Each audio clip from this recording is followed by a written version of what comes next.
This is Joe from Fresh Harvest. In this quick video, I'm going to show you some of the items coming in your baskets next week, how to use them, how to prepare them, and where they're from. We have persimmons coming from Miles Berry Farm. They're kind of like a berry if you were a giant person. These actually are Fuyu persimmons. They are firm and ripe at the same time. So you could bite right into this thing like an apple. I wasn't sure if that was gonna work, but it's actually really good. Okay, this next one is super special. They're only harvested for 1 month in the whole year. This is fresh, local ginger from Rogers Greens and Roots Farm. There's much more flavor, a lot more of a kick to this ginger. It's just a completely different thing than the store-bought version. These are great. Everybody seems to love kale, right? But kale is actually one of the most stressed out plants on the farm.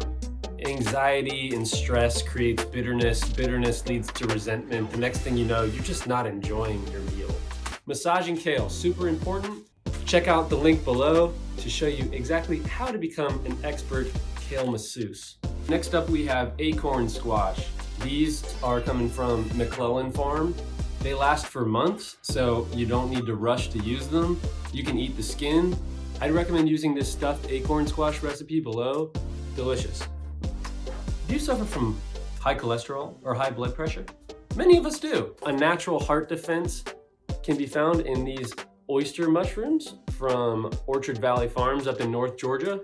I would recommend drying them. If you don't have a dehydrator, you can use the oven as well. These are hibiscus pods from Crystal Organic Farm over in Newborn, Georgia. So these pods are perfect for making a tea. There is a link to Farmer Jenny from Crystal Organics hibiscus pod tea recipe. You're gonna love these. We have this green daikon radish. These are coming from Hickory Hill Farm. They have a really strong spice kick to them. Follow the recipe below to make a sweet pickled daikon radish, which is great for bringing out the best in these babies. Yeah, they're green. Spaghetti squash is the next one that we have. These are also from McClellan Farm.